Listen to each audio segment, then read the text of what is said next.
যদি সংস্কার সংস্কার করে আমরা এই আলোচনা দীর্ঘ থেকে দীর্ঘায়িত করতে থাকি, দীর্ঘতর করতে থাকি, তাহলে কিন্তু স্বৈরাচার, যেই স্বৈরাচারকে বাংলাদেশের মানুষ, সকল মানুষ, দল মত নির্বিশেষে, শ্রেণী পেশা নির্বিশেষে সকল মানুষ একত্রিত হয়ে এই দেশ থেকে বিতাড়িত করে দিয়েছে, যদি নির্বাচন প্রক্রিয়া দেরি হয়, যদি সংস্কার আলাপ আলোচনা দীর্ঘায়িত হয়, তাহলে সেই স্বৈরাচার সুযোগ পেয়ে যাবে আবার দেশের মানুষের কাঁধে চেপে বসার।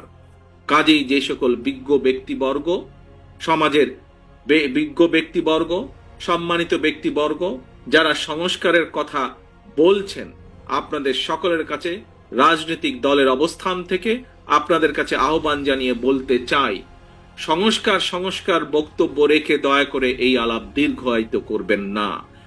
কারণ আপনারা আলাপ যত দীর্ঘায়িত করবেন, দেশ তত বেশি সংকটের মুখে পড়বে।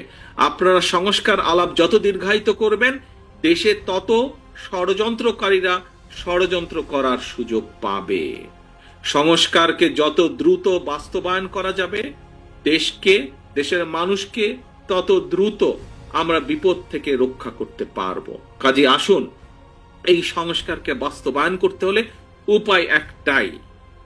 যেই সংস্কার প্রস্তাব বিএনপি দিয়েছে, যেই সংস্কার প্রস্তাব অন্তর্বর্তীকালীন সরকারের কমিশনগুলো তৈরি করে দিয়েছে, যেটাই হোক না কেন, এই সংস্কারকে যদি বাস্তবায়ন করতে হয়, নির্বাচন ছাড়া আর কোনো রাস্তা নাই।